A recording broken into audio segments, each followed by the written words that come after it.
everybody. My name is Brandon, and welcome to MetalTalk TV. As the bassist and founding member, one of the founding members of Megadeth, my guest today is a true legend in heavy metal. Now, in addition to Megadeth, he is leading his own band called Ellefson. Their next project, a covers album titled No Cover, is out worldwide on November 20th. Please welcome to MetalTalk TV, David Ellefson. Thank you for having me. How are you? I'm great. Thank you so much for agreeing to do this. It's a real pleasure to get to speak to you. I'm a big fan. I'm a bass player myself, so hearing you on all those Megadeth albums growing up was a big inspiration for me, so thank you. You're welcome. You're welcome. It's the least I could do. Speaking of influences, I know yesterday we got horrible news about the passing of Eddie Van Halen. I know he was a big influence on you, as he was for most. Right. Just wanted to kind of get your thoughts and how you were feeling and how he has influenced you as a musician. Well, it was interesting. We were literally boarding the Mega Cruise a year ago in October, and David Lee Roth had put something out. He said Van Halen is done. And then right after that, a press release came out about Eddie undergoing throat cancer treatments. And of course, that hit pretty close to home for us because Dave Mustaine had just gone through his own treatments and Right. had come out of it successfully. He was not able to be on the cruise because he wasn't ready yet to be around, people and all of that. Thank goodness. I mean, who knew coronavirus and all this stuff might be circling the earth at that Sure. same time too. Yeah. So it obviously hit a chord in me. And it's by the tone of I remember the article, it did not sound very favorable, So when the news hit yesterday, it's shocking regardless, even though I kind of had the sense it was probably going to be kind of heavy. When the moment of impact hits, it's just so shocking, and of course my phone was blown up. Ironically, I literally within 15 minutes of that announcement coming out, I was actually scheduled to do a design call with Jackson Guitars, and they're right up the street from me. They're 15 minutes from me up here, and they manufacture all the EVH products. Right. So I was like, okay, that meeting's not going to happen, and I kind of reschedule, email notification, and so those are the first people I reached to was just condolences to them because they worked with Eddie and his team obviously very closely. Yeah. So we're kind of 6 degrees of separation. It was interesting. Metal Allegiance, we did about 3-4 years ago, we actually set out to do, we were kind of theming our shows, and one of them we did the whole Van Halen album, the first album in its entirety. We did Awesome. it for during NAMM. We did it out at the House of Blues in Anaheim, and then from there we went right out to do the Shiprock cruise. And it was funny because on the Shiprock cruise, Mark Tremonti was on there, and Wolfgang Van Halen was playing bass for him. So Awesome. A lot of the guys in Metal Allegiance knew Wolfie, so I had not met him yet. So there was a crowning moment where me and Wolfie and Frank Bello are up in the chapel of the ship going over the lyrics for Running with the Devil, which I thought was kind of rock and roll ironic, Yeah. But, it was really great to meet him, and he's just such a sweet and lovely guy. And his post yesterday, it was just heartbreaking, this is his father. And, there's as much as Eddie's this legend to all of us, obviously you could sense a real humanity with him, which, and it's kind of nice later in life when your heroes also kind of become you can sense a humanity with them, Totally. I think that's an admirable thing. And I think we all sense that with Eddie. Look, as far as his influence, I was just chatting with my friend Greg Handevitt on text, and we grew up together. He's also on the Ellefson No Cover record. He plays and sings on Love Me Like a Reptile, our Motorhead cover. Awesome. Yeah. Because we used to play that as kids growing up in cover bands. But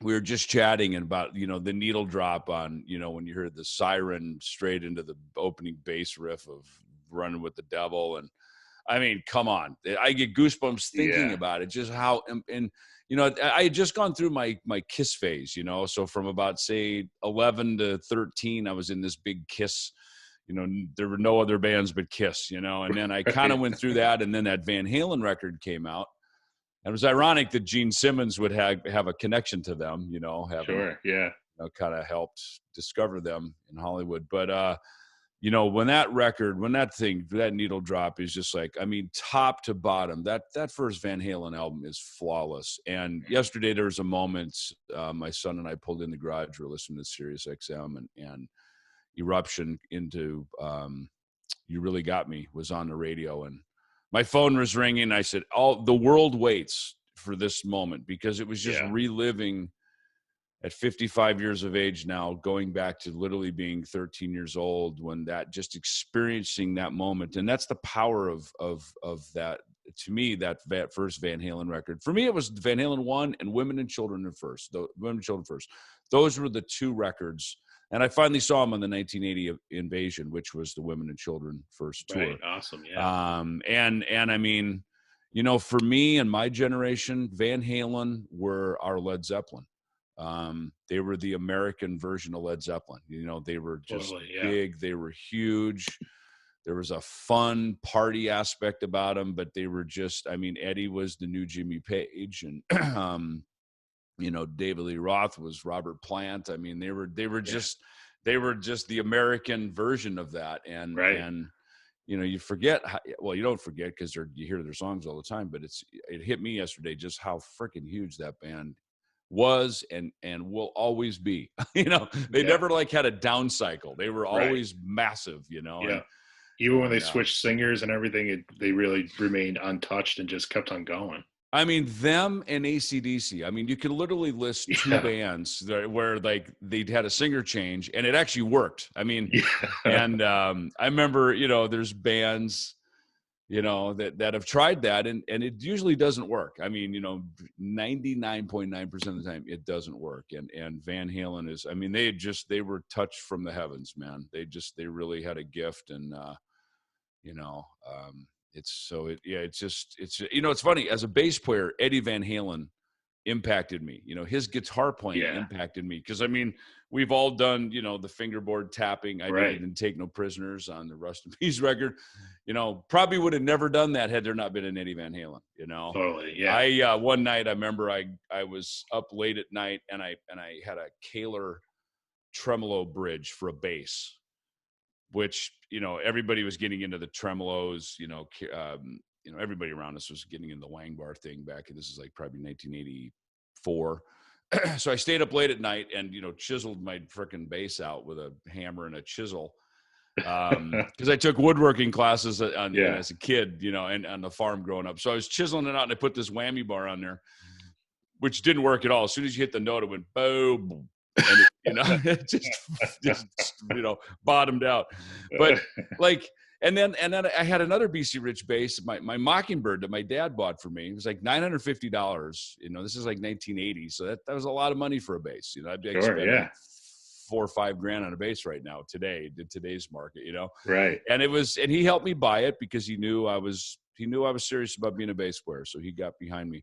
But I remember we were in LA, and me and Dave, you know, Megadeth was going, and I shaved the neck down because I wanted it to be thinner and flatter. Because I remember reading how Eddie liked these really wide but flat necks. So I tried to make my baseball bat BC Rich like that. And of course I hit the truss rod.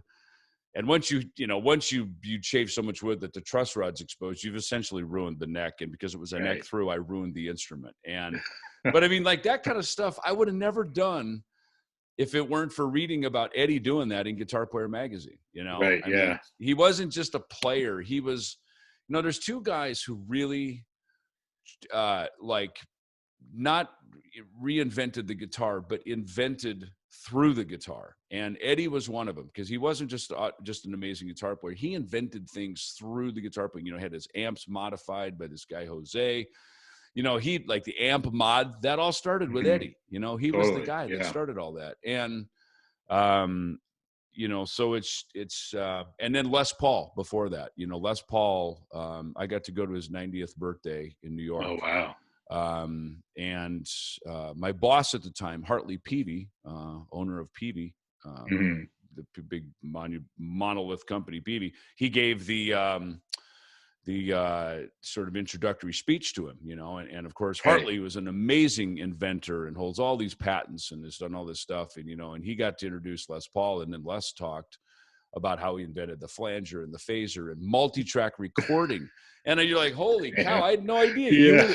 You're just a guitar player. But he was like Eddie. He goes, I need to do this, so I need to figure out a way to make this happen. And he would build things to make it happen. And that's what Eddie was. And so, you know, that's, you know, I think honestly, you know, look, there's been a lot of great guitar players since Van Halen, of course, but he is the last of the great inventors with the guitar. Nobody has come along to do as great as Steve Vai and Dave Mustaine and, you know, Randy Rhoads and all these guys are. It's, you know, they've all got their place, obviously, Slash, everybody in the legacy. But I mean, Eddie and Les Paul, man, those two guys changed what we do and how we do it, you know. Probably to some degree, the fact that we're sitting on a Zoom meeting talking through microphones was a direct result back to Les Paul. You know? So, you know, those two guys, I mean, they sit in their own unique genre, you know. So, I mean, the electric guitar has been around, you know, for, you know, whatever, you know, 60, 70, 80, 100 years. I don't know. What more can you do with it? I don't know. I mean, no one's really done something amazing with it since Eddie. I mean, the wang bar and the tapping and chainsawing two of them together and putting his own pickups, and you know what I mean, no one's done anything since him, you know. I think, you know, he's truly was an innovator, and you know, it obviously was a big influence on you. And I think what's great about the upcoming album No Cover is that you get a chance to kind of pay tribute to a lot of the artists and songs that influence you. I mean, at least that's my assumption. How did you select the artists and songs that you wanted to cover? Well, you hit it exactly right. This wasn't just, hey, let's just whip out a bunch of bar standards and, you know, have a hee-haw kind of fucking record. You know, this was very much, first of all, it was just kind of initially sort of a thought of, let's just kind of buy some time until next year when we can finally put our real Ellison LP out of original music. But what ended up happening with this, like a lot of things, you know, the idea starts and then it just sort of runs on its own. It gets a life of its own. And what happened with this was it went from a handful of songs to 10 songs to 15 songs. Now it's 18 songs. It's a double vinyl album with 4 sides. And it's, you know, it all of a sudden is like, geez, man, we like built a city over this record, you know? But it was, I got to say, it was probably one of the most fun records I've ever made in my life. That's awesome. Because first of all, the songs were already written, which is beautiful. But to go in and to really like understand how in my case, each of these bass players played the parts, some of the note choices that they had, you know, and of course the quality of some of the recordings, like the early Sweet stuff and some of that stuff, you know, it sounded great at the time, but you know, it's pretty archaic compared to what we sound like now. And there came a defining moment when we started mixing. I had an email with me, Tom, our guitar player, Andy, and Alessio up in London. I said, listen, this was a special record. We can't just balls out the guitars and just be heavy. It's like this, we can't do that with this record. And first of all, I don't want my band to sound like that anyway, because I think it makes all bands sound generic. And, you know, younger generations make albums in computers on Pro Tools, and it's all just, you know, it's everything opposite of what Eddie Van Halen was, which is like, let me go into the kitchen and find the perfect whatever to make this guitar. Let me make this by hand. Yeah. Now everything is just plug into something, hit a preset, gain it up, and let's go. And it just makes everything sound the same, you know? And so I said, listen, these songs, first of all, deserve the respect that we really have to find the flavor and the nuances. There's a lot of vocal things going on, you know, between what Tom's saying, Bumblefoot. You know, there's a reason Bumblefoot is the lead singer of the band Asia right now, because that guy understands how to, and then of course we get, you know, Doro and Jason McMaster and Brandon from Crowbot. We got all these, you know, Al Jorgensen. I said, so look, we got to really pull the flavor of each. This is a complex record. It's a very deep record because it isn't just a bunch of guys coming together and half drunk doing a freaking karaoke Right. Yeah. jam. You know, this is really, there's a lot of detail in here. So, That's awesome. you know, as fun as it was to record it, the mixing was really, I really enjoyed being really deep into this and listening for the details of, you know, where every kick drum hit was and moving things around and making sure that everything was really, really dialed, you know. That's awesome. Yeah. And you mentioned, you know, some of the performers that are on the album, and correct me if I'm wrong, but this was done all within COVID, and it sounds like a very hard album to put together logistically before COVID, never mind with the pandemic. So how was that experience of getting all the different players together? You know, fortunately, we had done some live streams earlier in the year for the Ellefson Youth Music Foundation, and that kind of got all of us connected together. And what we realized is there's this sort of panic mode, like, oh my God, all of our tours are gone. We don't know when we're going to be able to get together to record. And so there was this just overwhelming sense of, you know, kind of hopeless freak out, you know, of what the hell, what happens next, you know. It's like the sky is falling, you know. I remember that same feeling when 9/11 happened, because Megadeth was on tour. We were actually in Seattle, and the planes hit the building that morning. The show with Live Nation was canceled that night, and then we drove over the border to Canada. I mean, that was a weird moment to leave your country. As seemingly simple as that is, just driving over the border, but you were leaving your country, and planes were grounded. I mean, there was a real feeling of like, what the hell is going on, and who's in charge, and what's going to happen next? You know what I mean? So having lived through that, and then now having this experience, you know, 20 years later, you know, it was kind of like, this one's pretty weird because this one has affected everybody around the world. Whereas 9/11 was maybe a little more of a U.S. thing. This is everywhere, and all of us are affected. So it kind of indefinitely. So I think that feeling brought everybody together when me and Tom were just saying, hey, you want to throw a vocal down? Hey, you know, Troy Lucchetta, you want to play a drum track on this? Everybody was up for doing it because everybody just wanted to play. You know, we just wanted to be doing something. And I think to bring it together with, you know, top level name people, that helps. You know, everybody likes to be hanging sort of with people of their own tribe and of their own caliber of kind of professional aptitudes, if you will. So, you know, that quite honestly was pretty easy. You know, and that's a shout out to everybody who performed on the record. I mean, it was really just you know, again, my thanks to everybody publicly for who pitched in to help make this record happen. That's awesome. And I was thinking, you know, talking about your influences and all these bands that you've covered. One of the bands that you cover on the album is Judas Priest, and I know, believe it was in just last year in 2019, when you were supporting Sleeping Giants with Ellefson, you had a chance to play at KK Steel Mill. And you did a set of Judas Priest songs with KK Downing and many other great musicians, Tim Ripper Owens. And can you share your memories of that? That sounds like I heard about it and I was just mad that I was not there. Dude, it was just yesterday. So I have a friend of mine here in town. His name is Todd, and he's a builder, like a construction, you know, contractor guy. So he got me reconnected with KK, you know, and Ken and I always got along very well on tour. We did, you know, for about almost 4 months, we did the Judas Priest Megadeth tour. They were supporting Painkiller. We were doing Rust in Peace record just came out. Testament was on most of those shows. I think that was Souls of Black for them.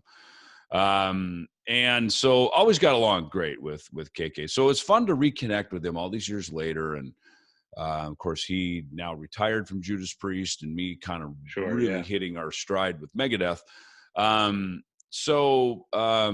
You know, so that was kind of where the conversation started. That was a few years ago. And so, you know, then this moment happened. I hit KK on an email. I said, hey, I'm coming over to do some solo shows in Italy, and I'm doing some book promotion for this new book that just came out, More Life with Death. I said, what is your venue all about? Because I hear you've got this KK Steel Mill. Is it the kind of thing where I could come up and do a book signing? And I said, by the way, your book just came out. Should we do a signing together? Just kind of seeing if there's, just some, brotherly hang, Right. And so that's where the conversation started. And KK had just played, I think, at Bloodstock. They'd given him an award, and he had jumped up there with Ross the Boss and played a couple songs. And other than that, KK had not really been out doing much musically. And my thing to KK was like, look, you may be, look, we all know you from Judas Priest, but dude, you're KK Downing, man. I mean, you deserve to, not that you're not already, but I mean, dude, you're at the level of Tony Iommi and Eric Clapton. Sure. And I mean, you are one of the British greats, you know what I mean? And I said, look, man, I think you got more gas in the tank and some more music in you. Like, let's do something, So it was just kind of this, just an encouraging conversation. And because I knew there was a season in the 2000s where, I was away from Megadeth. We had disbanded for a couple of years, and then, Dave put it back together, and I didn't, come back and play with the band for, a few more years after that. So I know that feeling, and I think we kind of bonded over that feeling of seeing your band out doing something, you're not part of it. And for whatever reason that is. And so it was just fun to, so we got on the phone with me and Ken, and Ripper was on the phone, and Ripper brought up, he goes, well, listen, if we're going to do this, why don't we call Les Binks? I'm like, dude, Les Binks is still out playing, because I hadn't heard about him for quite a few years, And I think the last gig that he had done with them was when they recorded the Unleashed in the East record. And then there was a falling out, and that was it. And I got to hear the whole backstory of what that was. So it was really just a beautiful moment, man, where it was like, old friends of KK and Les playing together again on stage. Obviously Ripper and KK, were in a version of Judas Priest for a while. Right. And ironically, Judas Priest actually opened for Megadeth during those years. Oh, wow. Did some shows in Mexico. So it was just a great moment to just, I said, look, if we could just play the Unleashed in the East album, like top to bottom, I'd be good here, So, but, Ken wanted to play stuff, and Ripper had a couple things from his era, and it was just, but one song we did not play was Free Will Burden, which is the track we covered on the Ellison No Cover record.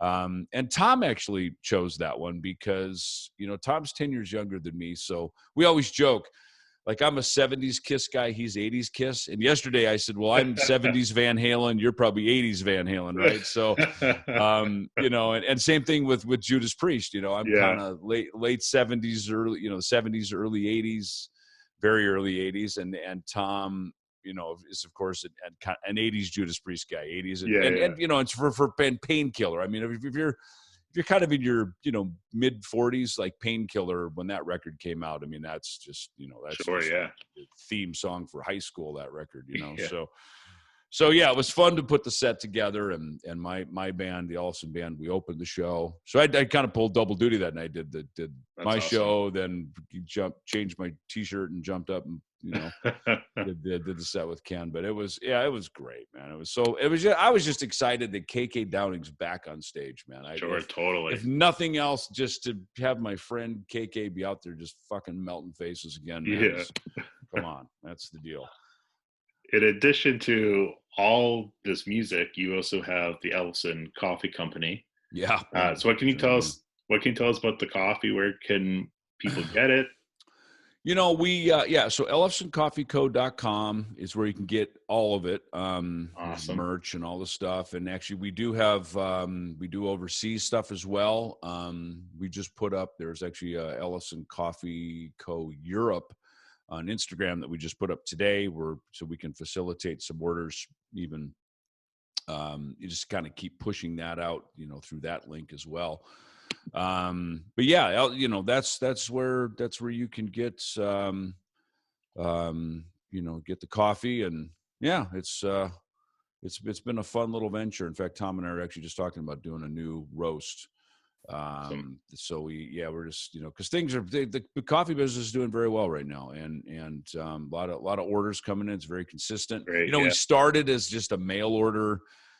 Go to our EllefsonCoffeeGo.com, order a bag of coffee, and we'll ship it to you. We started there. So it's kind of cool is that despite the shutdowns and how that's affected retail, we have our retail store up in Jackson, Minnesota. But other than that, and that's part of a very successful barbecue restaurant, so that helps keep the lights on and keep the doors open up there, right. which is good. But other than that, we haven't had to rely on too big of a retail footprint, for the coffee companies. So it's Great, it's nice that again, the .com thing, we're kind of like Amazon. We'll just deliver the coffee to your door, And that's perfect for these times, Those really people want to go out. Everybody still wants their caffeine fix. So yeah. Caffeine ain't going away, Right, exactly. So I have to ask before we go. I mean, you seem to be one of the busiest guys in metal. You have Ellison, you have the coffee company, you have these other projects you work on, Altitudes and Attitudes and Metal Allegiance and whatnot, and that's all on top of Megadeth. And it's no secret that you guys are currently working on a new album. Do you have any news you can share on? I know you might still be early on, but do you have any news you can share on, like, the progress of the album or what? Look, we had the big tour with, Megadeth, Lamb of God, Trivium, and In Flames. Right. And of course, that all, that's affected, of course, and that's now pushed back to July 2021. And ironically, it kind of carved a nice window for us this year to just really hunker down and focus on the album rather than trying to go in and cut tracks in between tour legs. So yeah, I mean, look, it's in process, it's in motion. I don't have a release date for it, and of course, that's now going to be somewhat subject to the touring and when it makes the most sense to, to put an album out so we can be out supporting it and so that can be effective, So, so look, it's in motion. That's all I can tell you that much. And it sounds great. It's heavy as hell and it's freaking rocking. So yeah, it's good. Well, I know everybody's out there is looking forward to hearing that and hearing, no cover again. I'm looking forward to hearing your take on all the covers, especially with hearing about the care that you gave each track as, the music fan that you obviously are. And the first single is coming out soon, right? I believe it's supposed to be out today when we're recording this. But we were going to pop it even yesterday on Nights with Alice Cooper, but obviously with Eddie passing, that's that. All respect to that, and let that be an honorarium for him. So we're gonna we were debating. I was on a podcast yesterday, actually, ironically, and somebody brought up that Friday, October 9th, is David Ellison Day back in Jackson, Minnesota. And I forget about it because I guess, thank God, I'm not that vain that I sit around and go, when is my day coming? You have your countdown calendar. Yeah. Trust me, I don't, and it's good to be busy. I'm focused on other forward motion, but that with that day coming up, it could be, maybe that's the right day to put the new single out, so I know digitally, I think that single is going to be available that day anyway. So, cool. as luck would have it, things may have kind of rearranged themselves on the calendar. So that song being Auf Wiedersehen with Charlie Benante and Al Jorgensen singing on it. Awesome. And super cool. So that'll be, you'll know more in the next few hours probably what we're going to do with that. Awesome. So no cover by Ellefson out everywhere on November 20th.